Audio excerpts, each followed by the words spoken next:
Tarde, pessoal. Vamos iniciando aqui a nossa aula do dia 3 de dezembro de 2021. Meu nome é Ricardo Machado, estamos no Instituto Federal de Educação, Ciência e Tecnologia do Rio Grande do Norte, campus Natal Central, curso técnico de Segurança do Trabalho, e essa é a disciplina de Introdução à Segurança do Trabalho aqui do segundo semestre, né, segunda fase, como a gente dizia antigamente, segundo período, do curso técnico de Segurança do Trabalho, né. Hoje, gente, a gente vai continuar estudando aqui máquinas e equipamentos, vamos explorar aqui os anexos da NR12 e também uma norma da ABNT que nos permite classificar as máquinas, quanto ao risco, a probabilidade, as situações que elas podem gerar, tá?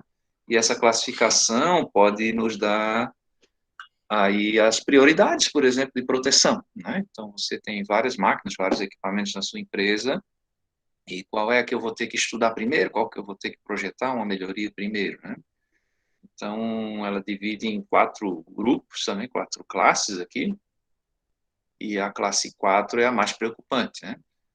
Um é a mais leve, não confundir com grau de risco, mas segue o mesmo princípio, né? Quanto maior, mais perigoso aí, e maior prioridade eu vou ter que dar aquela máquina ou aquele equipamento, tá? Então, vamos lá, deixa eu abrir aqui o slide. Pronto, tá aí no link, no chat, né? O nosso link da frequência, quem chegou agora. Deixa eu abrir aqui o slide. Aqui, cliquei no botão errado. Apresentar uma janela.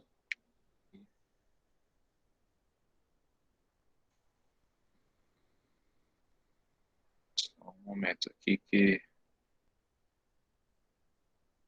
acho que eu cliquei no lugar errado, só um pouquinho. Apresentar uma janela.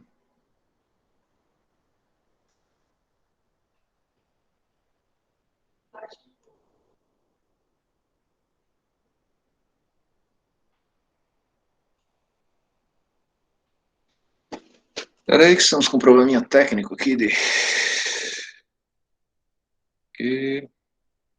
exibição, só um momentinho.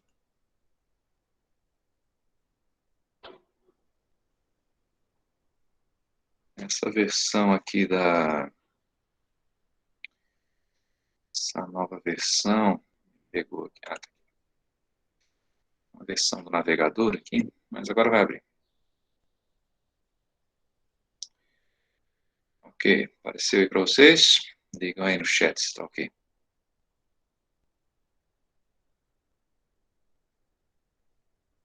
Ok. Tá meio cortado, né, para vocês, né, esse lado esquerdo. Deixa eu reposicionar aqui.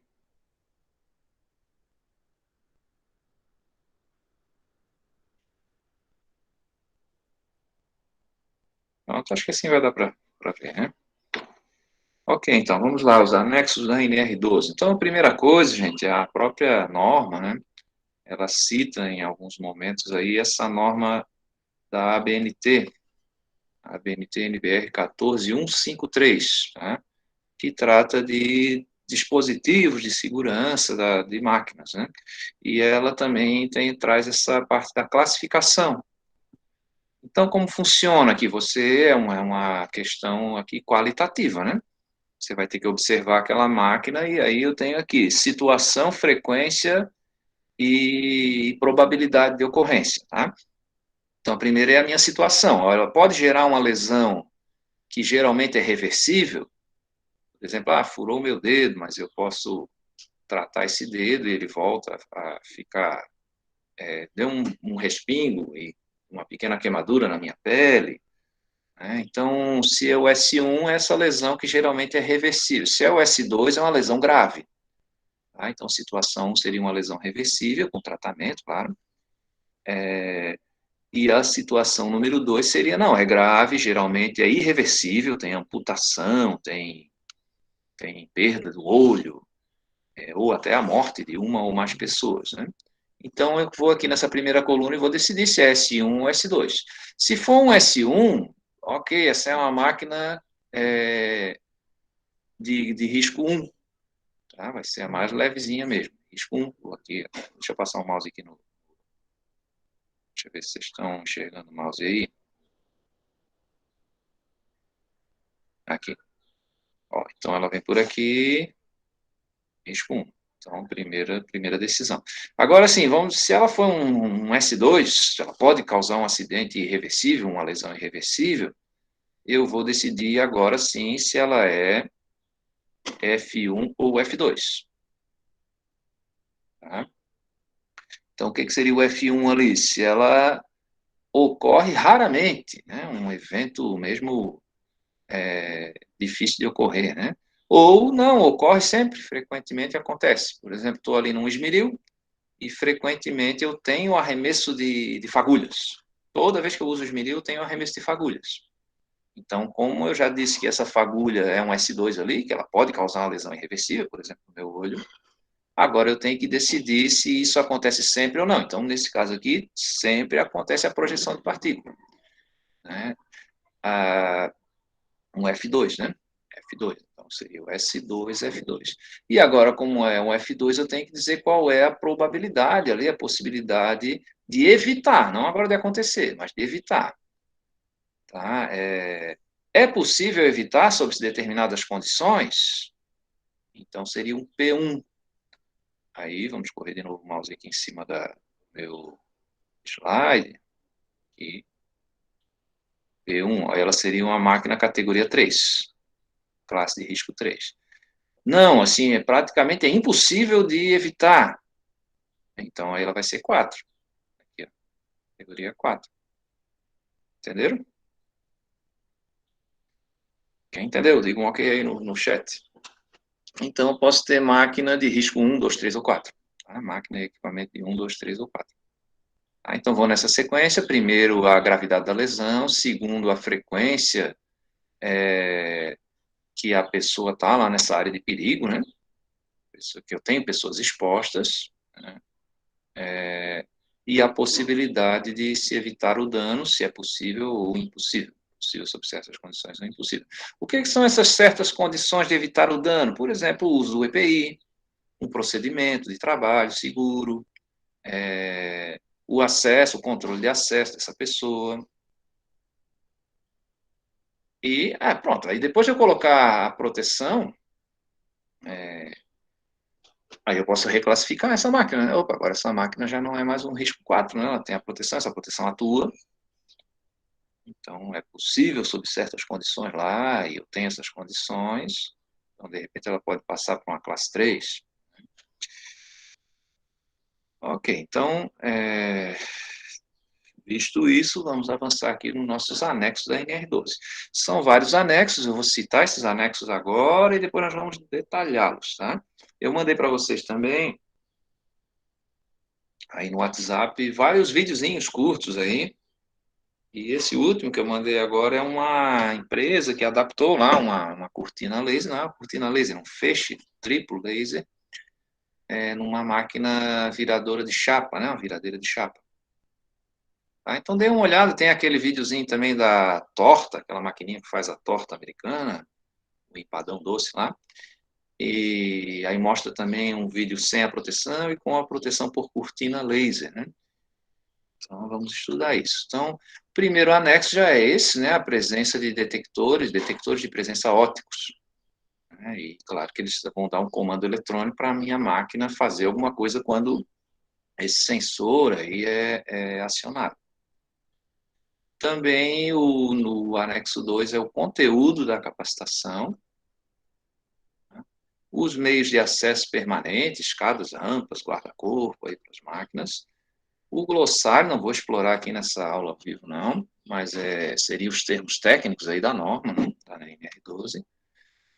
Aí um anexo de motosserras, que já existia na antiga, lá em 2010, já tinha um anexo para tratar de motosserras.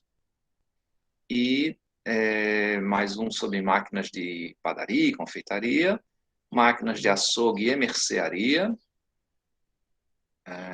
Aqui entenda o açougue como processamento de carnes e a mercearia como o processamento de outros frios ali, queijo, presunto, né?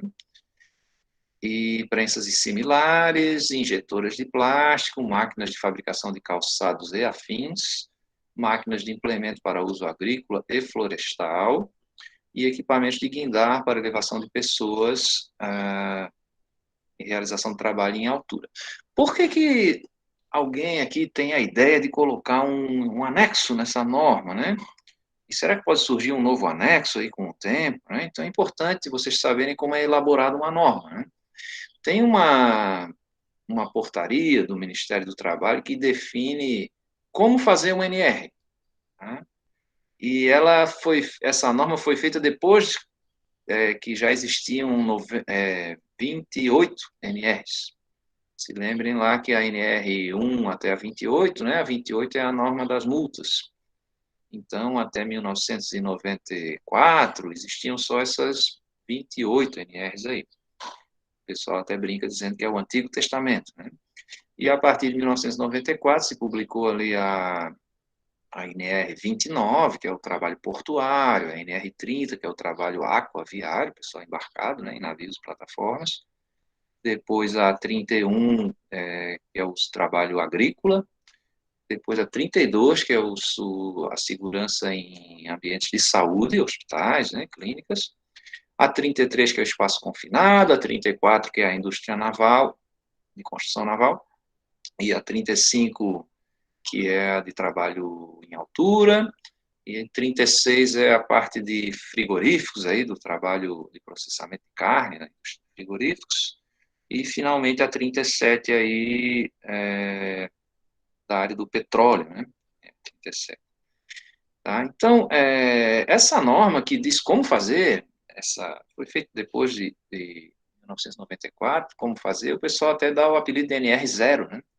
Que basicamente é uma portaria que diz que para fazer um NR tem que se constituir uma comissão tripartite paritária. Então, o que é isso? É uma comissão que vai ter representantes dos trabalhadores, tá? Uma representação sindical daquela categoria que é afetada por aquela norma, tá? Também representante das empresas, e aí o sindicato patronal, né? Ou alguma entidade patronal, por exemplo, a Confederação Nacional da Indústria, se for uma norma que afete a indústria, né?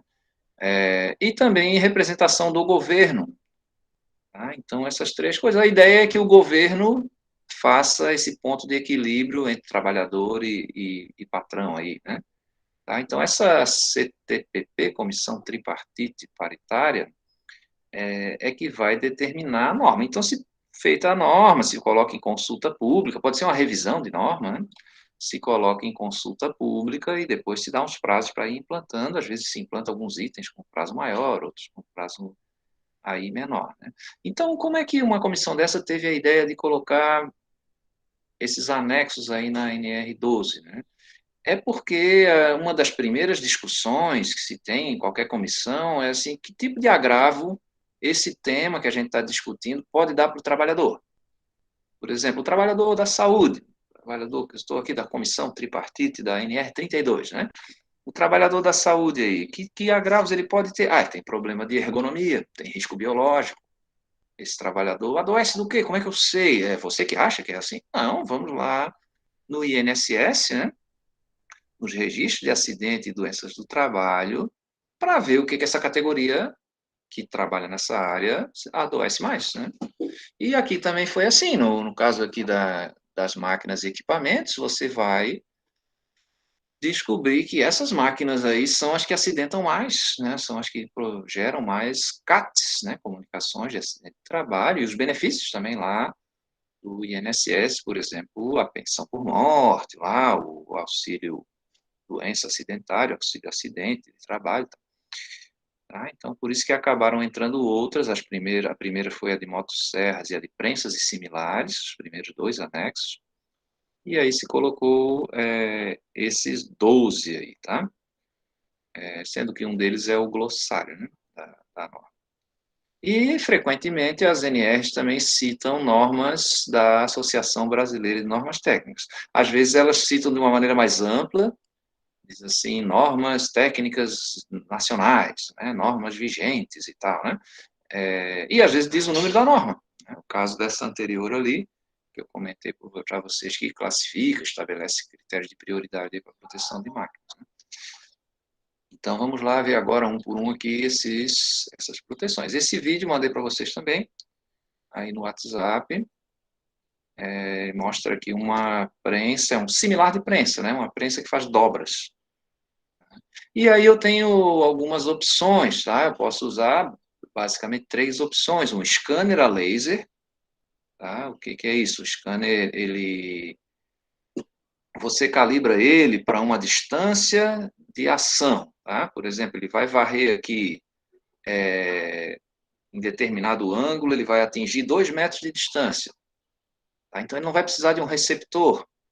Ele calcula lá se o facho chegou em 2 metros de distância e continua a máquina funcionando. Se tem alguma coisa, na verdade não só 2 metros, né, ele varre uma área, como é que eu vou fazer assim, um volume. E se tem alguma coisa menor do que essas distâncias pré-programadas aí no scanner, ele desliga a máquina. Tá?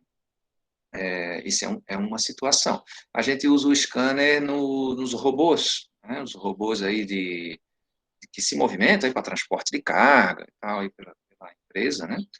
Usa o olho de robô ali, né? Um scanner que vai estar calculando as distâncias, então se tem uma pessoa próxima ali, ele para o carrinho, né? Outra situação é eu ter um feixe de laser, tá? Normalmente esse feixe tem 3 raios laser, mas aí eu preciso de um receptor. Tem um emissor aqui, 3 faixas e um receptor lá. Então, quando tem algo que bloqueia, ele dá um comando eletrônico lá para a máquina fazer algo. Por exemplo, parar, né? E se esse bloqueio sai, ele pode reiniciar a máquina ou continuar da onde parou. Esse aí a gente vê nos filmes aí de espionagem, né? Ali, Missão Impossível, você vê lá o cara, peraí, tem alarmes a laser. Então, você não vê o feixe do laser, né? Se você colocar a mão, você vê a projeção do laser na sua mão. Então, daí que o herói lá do filme joga lá alguma coisa, uma poeira, né?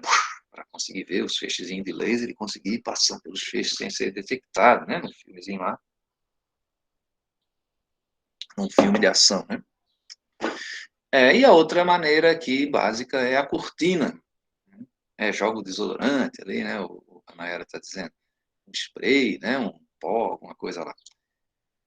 For o Indiana Jones, ele joga uma poeira, mas o Indiana Jones, ele vai com coisas antigas, não tinha laser ainda, né?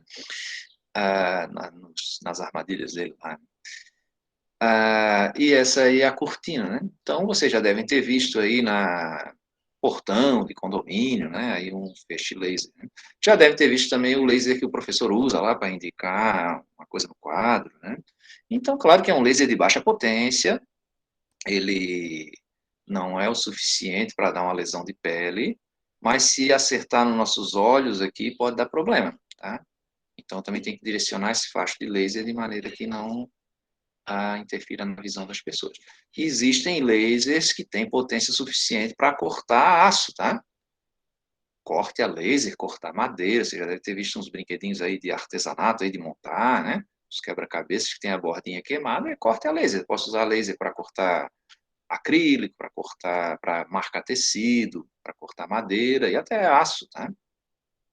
Então, claro que a proteção contra um laser desse de corte, tem que ser, se for um laser de baixa potência, que vai ferir somente meus olhos, existe óculos de proteção para laser, e se for um laser de maior potência que corta aço, com certeza ele corta também a carne humana, né? Então, aí eu tenho que ter dispositivos de alinhamento, né, que bloqueiem para evitar, e eu tenho que também evitar que a pessoa ponha a mão naquele laser e se machuque. Agora não está muito na moda, mas teve uma época que a gente tinha calça jeans com inscrições, aquilo era feito com laser, né? Uma tatuagem na calça jeans, na perna da calça jeans ali, uma jaqueta e tal.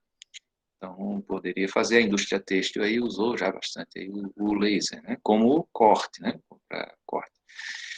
E esse laser aí não é só para detecção, tá? Então tem um emissor e um receptor e você pode usar, nesse caso aqui é o feixe, né? O duplo, simples aí, depende da situação. Às vezes eu tenho que dar um comando, por exemplo, para que a máquina, ao atingir determinado ponto, ela diminua a velocidade. Então o próprio laser faz isso, quando interrompe, diminui a velocidade e para. E se interromper os 3 faixas é porque tem a mão de alguém ali, e aí ele para a máquina, né? Se lembre, né, nesse vídeo que eu mandei para vocês, o profissional lá da empresa que adaptou a máquina, ele testa com a própria mão dele, né? Não vamos fazer teste assim, né? A gente não precisa arriscar aí a nossa mão no teste, né? Porque pode falhar, né? Então, você usa um anteparo, outra coisa ali, para não comprometer a segurança do trabalhador, que esse ali também é um trabalhador, né? O projetista da máquina, mas é um trabalhador. Tá? Então, se faz, claro, aí testes, né? E a gente tem que ter um cuidado, claro, com a produtividade, né? Por exemplo, não posso blindar a máquina, uma solução é o trabalhador jamais ter acesso àquele local ali, mas se ele não tem acesso, talvez ele não consiga fazer a função dele, né? Então, uma solução seria eu fazer uma alimentação automática de uma prensa, né? E como é a injetora de plástico, você blinda, a pessoa não precisa botar a mão ali dentro, eu tenho um alimentador que vai fazer isso, beleza. Se dá certo, ok. Se não dá certo, eu tenho que ter a intervenção humana, então eu tenho que bloquear de uma maneira que eu consiga inserir a matéria-prima e proteger a pessoa, né? Claro. Né? Então, tem algumas barreiras físicas que eu posso usar, grades,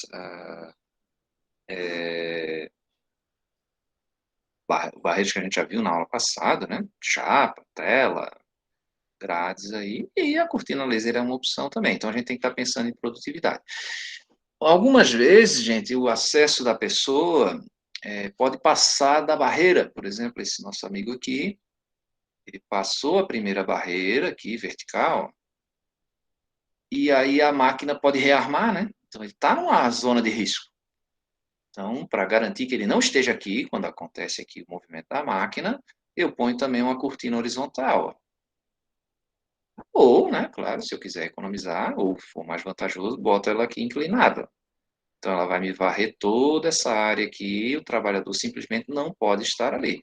Ele pode entrar para fazer o setup da máquina e vai sair para poder acionar esse pistão. Né? E muitas vezes eu tenho que pensar em como é que eu vou introduzir o material ali. Por exemplo, é uma chapa que está alimentando essa prensa. Então, dá para se fazer aberturas no laser que passe o material, mas não deixe passar uma parte do corpo do meu funcionário, né? Se lembre que o laser não ele vai servir aqui para prevenir a aproximação, ele não serve para segurar a projeção de partícula, né? Às vezes tem que botar outros anteparos aí para segurar emissão de calor, emissão de ultravioleta, emissão de infravermelho, de radiações ionizantes, emissão de particulado, né? Também de odores. Então, aí tem outros mecanismos aí, outros sistemas que a gente vai poder colocar, né? O Flávio está perguntando se é um sensor infravermelho. Aqui não, tá, Flávio? O que é o infravermelho? Esse sensor de alarme que a gente usa aí nas residências é um infravermelho. Ele pega qualquer coisa maior do que um cachorro. Tá? Então, ele é projetado para isso, porque imagina, passa um passarinho ali, vai armar o meu alarme. Né? Eu uso aqui em casa um sensor infravermelho para acender uma lâmpada. Tá? Onde eu quero subir uma escada ali, sem apertar nenhum degrau, passo quando ele me vê ali, a 5 metros de distância, e tac, acende a lâmpada. Né? Meu filho aí de 5 anos diz, pai, o que é aquilo ali? Isso ali é um olho de robô. Então, é o infravermelho. Mas qual é o problema do infravermelho? Que às vezes eu tenho temperatura na máquina, né? E também é difícil de eu ajustar a distância. Tá? O infravermelho ele não precisa de um emissor e um receptor. Em algumas situações, eu poderia usar também o ultrassom, ou um sensor de pressão, como é o alarme de automóvel, né? Tem um sensor de ultrassom, então abriu a porta, ele aciona. Eu posso usar também uma chave normalmente fechada, por exemplo, para proteções removíveis, a gente usa isso, uma microchave, né? Então, quando você tira a proteção, a chave abre e aí trava a máquina. Uma microchave. Como tem no alarme do automóvel, no capô, né? Ali, quando você quer botar no capô do porta-mala, no capô do motor, você põe uma chave, então, quando abre o capô, aciona lá o alarme. Né? Tipo um interruptor de campainha ao contrário, né? Interruptor de campainha, ele é normalmente aberto, então quando você aperta, ele liga a campainha, né? Campainha doméstica aqui. E esse ali, ele é normalmente fechado, então quando você retira a proteção, ele, ele vai fechar lá o circuito e soar um alarme, tá? Então aqui não funciona bem o infravermelho, né, para essa situação, né? Pode falar. Eu digo o infravermelho ativo naquele slide anterior. O senhor precisa do Esse, emissor e do, esse né? aqui? Esse aqui, né? Isso. O senhor Pronto, mas precisa. aqui não, aqui é um feixe de laser também, só que ele é um feixe mais compacto, né? Tem um emissor e um receptor. É o Isso. que a gente usa no portão do condomínio, usa em máquinas também. Isso, exatamente, que é justamente o ativo, né? Uhum. Ele É um transmite feixe, mas e não é recebe. infravermelho, é laser. Tá? E Então, eu mas tenho. nesse caso aí, eu não Diga. poderia também utilizar o infravermelho por ter um emissor e um receptor? Não, nesse caso não. O infravermelho não precisa de um receptor. Ele detecta um calor. O infravermelho é um detector de calor. Aí você Não, calibra a intensidade de calor que você quer detectar, entendeu? não, Pode correto. É detectar porque. o calor do corpo humano, mas assim, para um sistema de alarme funciona, mas assim, talvez a tua mão não seja o suficiente para acionar ele, né? Então é Não, mais fácil entendo, de calibrar em laser. porque esse infravermelho que o senhor está falando é o passivo, né? É mais ou menos esse que Sim. o senhor tem na sua Aham, residência. Esse ativo é aquele que a gente coloca em cima do muro, que você emite de um para o outro, tá entendendo? Então, quando aham, esse raio ali é cortado, aí gera o alarme. aham. Eu Pois pensei em cima. mas em máquina a gente usa normalmente o laser, tá? Uhum. Usa esse com esse ativo, né? Tem o passivo para alarme e o ativo também, né? Isso, tem o ativo e tem o passivo. Uhum. Ok. Se usa também em detectores de fumaça, sabe? O laser Uhum. e o detector de calor, o infravermelho, né? Para incêndio, né? Para alarme de incêndio. Então, veja, aqui eu vou ter um emissor e um receptor, às vezes eu preciso estar protegendo aqui na horizontal para proteger uma área maior, nesse caso ali um braço mecânico, né, que eu quero estar embalando, fazendo alguma coisa lá, e eu quero que o operador não consiga entrar naquela área de risco, porque o movimento da máquina pode machucar ele. E muitas vezes eu consigo também proteger uma parte desse perímetro, onde não vai precisar ter fluxo de material, de veículos, nem de pessoas, com telas, né, com grades aí. Aí eu já economizo um pouco laser. Às vezes eu preciso ter acesso por todos os caminhos da máquina, né? Aí a gente faz a cortina com o espelho, né? Faz um espelho, eu faço um receptor de um lado, um emissor do outro, e consigo aí circular, né? Eu fiz um trabalho lá no Paraná, numa empresa que faz embalagem de cigarro, então as máquinas que fazem o corte e dobra, né? Então você tem que acessar ela por vários locais ali, em determinados momentos, para colocar o material, para retirar o produto acabado. Então se faz o laser ao redor da máquina toda, né? Não dá de botar ali uma tela, né? E posso também usar uma tela removível, só para determinado momento você retira aquela tela e aí você entra. E aí se coloca um sensor nessa grade, para quando retirar a grade, você desligar a máquina. Né? Quando for fazer manutenção, uma coisa assim. Ok, vamos para outro anexo aqui, que é a capacitação. A gente já falou lá no corpo da norma, né? No corpo da norma lá, que a pessoa, para operar uma máquina ou equipamento, ela tem que ser autorizada pela empresa, e para autorizar, a empresa tem que capacitar, né? Só posso autorizar um trabalhador que for capacitado para aquela operação daquela máquina, tá? Então, é muito comum você ter um operador multifunção, então ele vai ter que fazer curso para várias máquinas, né? E pode ocorrer do operador só operar uma máquina, né? Só operar uma. Eu sou torneiro mecânico, eu não uso outra máquina que não seja o torno mecânico, estou aqui na produção. Ah, mas se precisar afiar uma ferramenta, eu tenho que ter um profissional que afie essa ferramenta. Não, mas eu faço tudo. Eu afio ferramenta, eu uso o esmeril, eu vou na máquina na serra que corta o tarugo para poder usar aqui no torno. Eu vou, eu também uso lá uma furadeira para fazer uma furadeira de bancada para fazer o furo inicial ali e tal. Então, eu vou ter que ser capacitado para essas várias máquinas que eu utilizo, né? Então, o anexo aqui, ele diz, né, que eu tenho que ter um instrutor legalmente habilitado, a gente já comentou aula passada, né, aquela pessoa que tem uma qualificação, ela tem um ensino formal nessa área, né, um curso de longa duração, e ela é registrada num conselho de categoria, tá? Por exemplo, aqui o CREA, né? Conselho Regional de Engenharia e Agronomia, tá? Para dar esse tipo aí de treinamento, né? Não precisa necessariamente ser um engenheiro, mas ele ter ali uma habilitação, né? Ter um conselho de categoria. E ele, depende, claro, do tipo de equipamento que você está usando, né?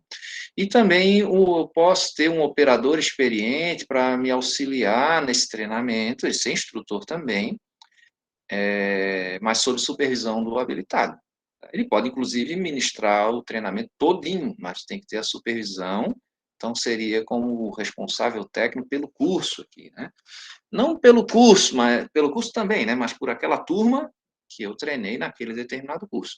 Uma coisa é projeto de curso, outra coisa é o plano, né? O programa de execução desse curso. Tá? Por exemplo, vocês aí têm um projeto do curso de vocês, é o PPC, o Projeto Pedagógico do Curso Técnico de Segurança do Trabalho. Então, de tempos em tempos, a gente reúne uma comissão aí, um núcleo estruturante, e pode não, a gente deve atualizar esse projeto do curso, né? Outra coisa é a turma de vocês, que aí eu tenho um plano de curso, começou em 2021, né, fazendo essas disciplinas e tal, tem ali uma programação. Então, cada nova turma, primeiro eu tenho que projetar o curso, claro, né? Vai ser um operador de drone, piloto de drone aqui, sei lá, né? Então tem que projetar o que tem que ter nesse curso, os itens de segurança, e aqui já tem um currículo padrão, mas eu vou adicionar mais coisas, claro, principalmente as questões operacionais, porque cada máquina é diferente, né? E, além disso, eu vou ter que registrar a turma, aquelas pessoas que eu apliquei esse plano de curso, que participaram da aplicação desse plano de curso, né? Se faz isso através de um documento chamado ART, Anotação de Responsabilidade Técnica, né? Então, na ART, você já coloca o currículo do curso e quem foi treinado nesse curso. E durou de tanto a tanto, quando ele descreve, né? A ART é um documento que se faz aí no sistema aí do CREA, né? No computador, paga lá uma grana lá e uma taxa, e está registrado lá esse curso. Aí, em função desse, né, quando você emite o certificado, por exemplo, esse certificado é rastreável, quem é que me garante que a pessoa não rabiscou ali, jogou no Photoshop e só mudou o nome dela no certificado, né? Então, a rastreabilidade é você botar um link no certificado que abra em algum lugar a lista de participantes. Então, o que a gente faz? Bota a RT do CREA aí na internet e bota o endereço lá no certificado, faz uma rastreabilidade, usa uma assinatura eletrônica, né? Então, para ter certeza de que ele não está falsificado, né? Tá? Então, tenho lá esse operador experiente, pode me auxiliar, claro, na execução do curso, né? A carga horária é definida por quem organizou o curso, que é esse profissional legalmente habilitado. Tá? Então, essa carga horária varia muito, tá? Claro, quanto mais complexo o equipamento, maior a carga horária. Por exemplo, é tradição fazer para a motosserra um treinamento de 8 horas, tá? Mas para uso de ferramentas manuais, posso fazer menor, né? Bem menor aí o treinamento, dependendo do tipo de ferramenta. Tá? Então, esse treinamento tem que ocorrer antes que o trabalhador assuma a sua função, não precisa ser antes que ele seja contratado, tá? Eu posso contratar lá a pessoa e aí eu vou treinar ela. Mas quando ela começar a assumir aquela função de operador daquela determinada máquina, já tem que estar treinado, né? Ele tem que ser realizado pelo empregador sem o ônus para o trabalhador, tá? E aqui tem um furo na norma, porque assim não me impede de eu contratar um cara treinado, né? Então eu quero aqui um operador de empilhadeira, abre lá uma vaga no jornal, lá, seleção, dizer, você tem o curso? Ah, não tenho. Ah, então vou contratar outro cara que tem, né? Mas a norma diz que eu também tenho que fazer atualizações desses cursos, né? Então, em determinado momento, o patrão vai ter que pagar esse curso, né? Mesmo que a pessoa já chegue com um curso ali, sempre temos atualizações, né? E ele tem que ter uma carga horária mínima que garanta a esses trabalhadores executar as atividades com segurança, tá? E vai se distribuir no máximo em 8 horas diárias, que é o expediente normal de trabalho, para que esse treinamento possa ser realizado durante a jornada de trabalho. Mesmo a empresa pagando, não vou poder fazer assim, ó, vou pagar, mas tu faz à noite esse curso, faz no fim de semana, né, porque daí eu vou estar carregando o trabalhador dessa responsabilidade que é do, pelo menos é o que a nossa legislação determina, que é do empregador. Tá? É claro, né, o empregador vai embutir esses custos, como os outros custos de energia, de matéria-prima, de aluguel, de impostos. Ele vai embutir no preço dos seus produtos, no preço dos seus serviços, né? Então, quem paga de verdade mesmo isso é a pessoa que compra os produtos daquela empresa, a pessoa que compra os serviços daquela empresa. Quando você compra aí um telefone celular, você está pagando também a preservação do meio ambiente, a preservação da saúde de quem trabalhou ali, você está pagando também a energia, o imposto, o transporte, uma série de coisas, né? Que a empresa, claro, além de todos esses custos, ela tem que ganhar um pouquinho a mais para poder ser viável, ter lucro, né? Ter lucratividade. Senão ela sai do ramo, né? Vai para outro ramo mais lucrativo. Ok, o conteúdo é estabelecido aqui no anexo 2 da NR12, que a gente está estudando agora, né?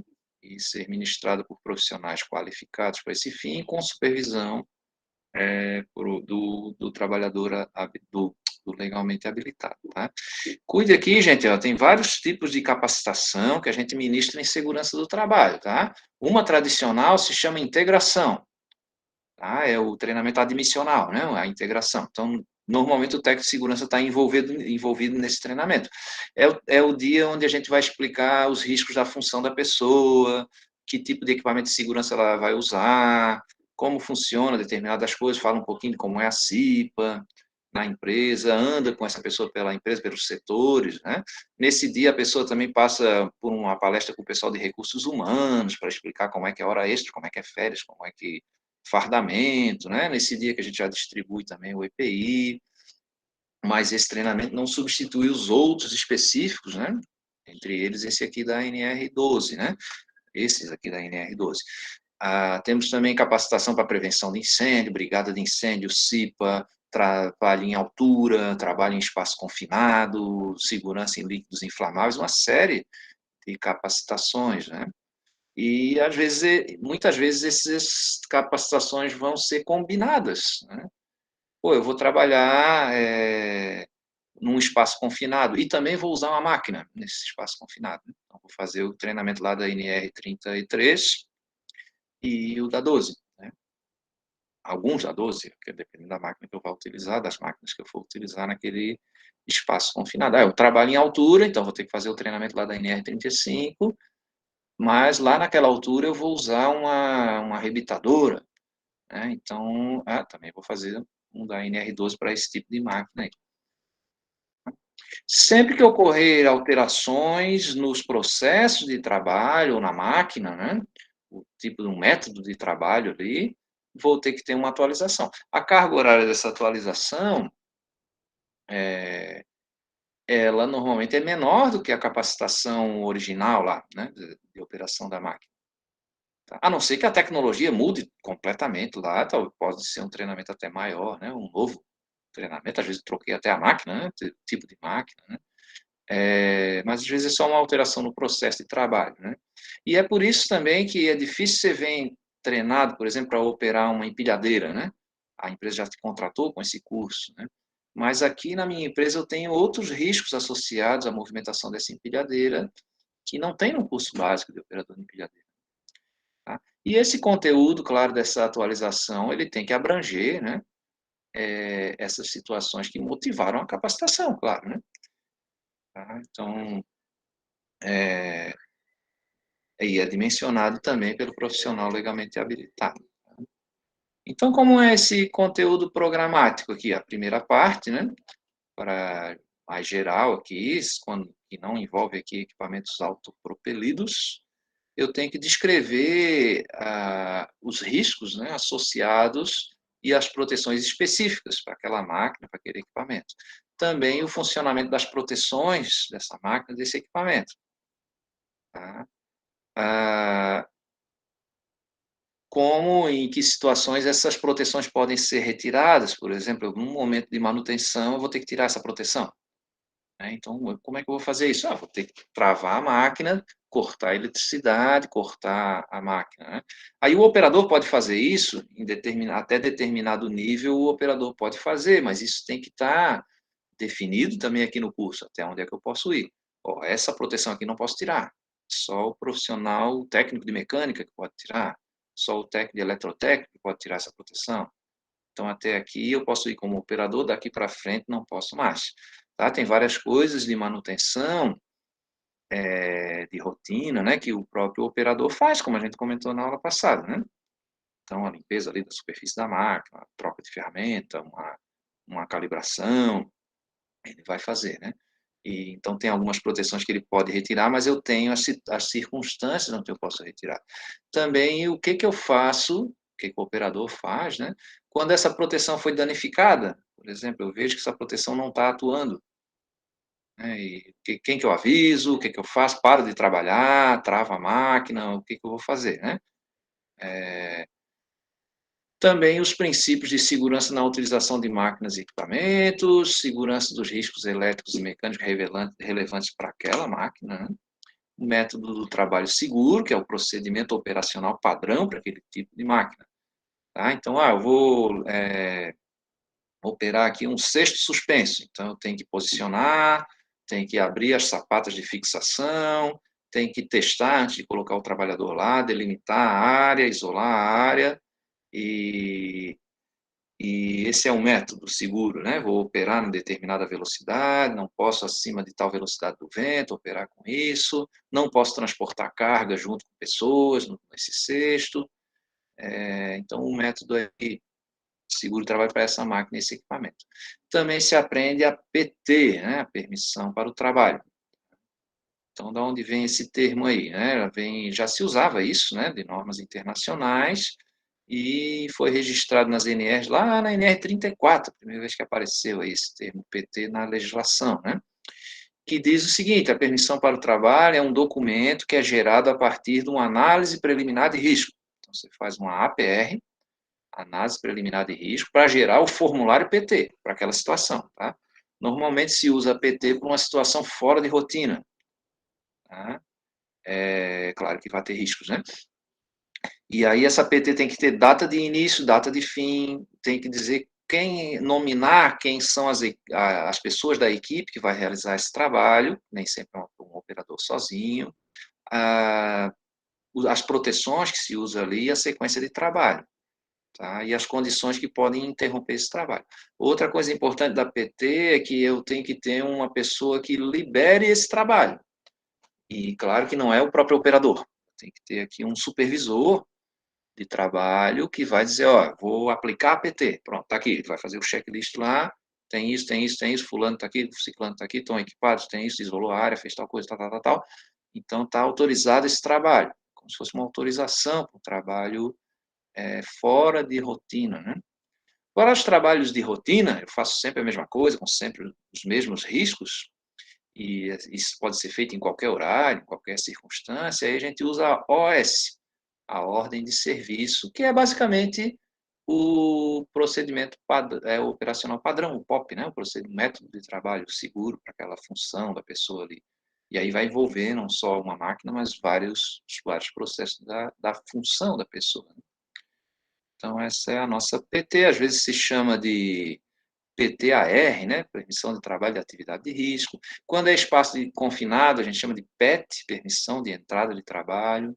Se usa a PT também para o trabalho em altura, tá? O trabalho de altura não rotineiro, né? E, claro, tem que fazer uma análise prévia, porque determinado trabalho pode ter riscos. Claro, todo trabalho em altura tem risco de queda de nível, mas eu posso ter riscos adicionais, posso ter vento, energia elétrica, posso ter projeção de material, né? Então, ultravioleta solar, então tem que cuidar aí com essa análise do risco anterior. Né? E também nesse curso a gente aprende os sistemas de bloqueio, né? De funcionamento da máquina durante a inspeção, limpeza, lubrificação e manutenção. O que é isso? Tudo que é feito além da operação. Tá? Então, para que serve essa furadeira de bancada aqui? Serve para fazer furo. Ok, isso é operação. Mas assim, tem um momento que eu tenho que trocar a broca, tem um momento que eu tenho que trocar uma correia, tem um momento que eu tenho que lubrificar, né? Tem um momento que eu tenho que abrir para visualizar algum componente. Então, nesse momento, eu vou ter que bloquear essa máquina. E esse bloqueio não é somente um bloqueio mecânico, travamento da máquina, pode ser também um bloqueio elétrico, pode ser o fechamento de uma outra forma de energia, por exemplo, uma tubulação de ar comprimido, uma tubulação de vapor. Então, são os cuidados aí que a gente vai ter que ter para garantir que essa inspeção, essa limpeza, essa lubrificação, essa manutenção sejam feitas também de maneira segura, mesmo não sendo o operador que faça, mas vai ser outro trabalhador que vai fazer, né?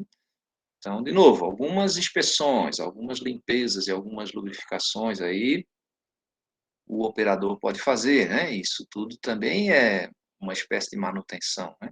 Mas existe um limite, então, para cada... E aí a gente vai aprender, né? O limite aqui no curso, até onde eu posso ir, né, como operador.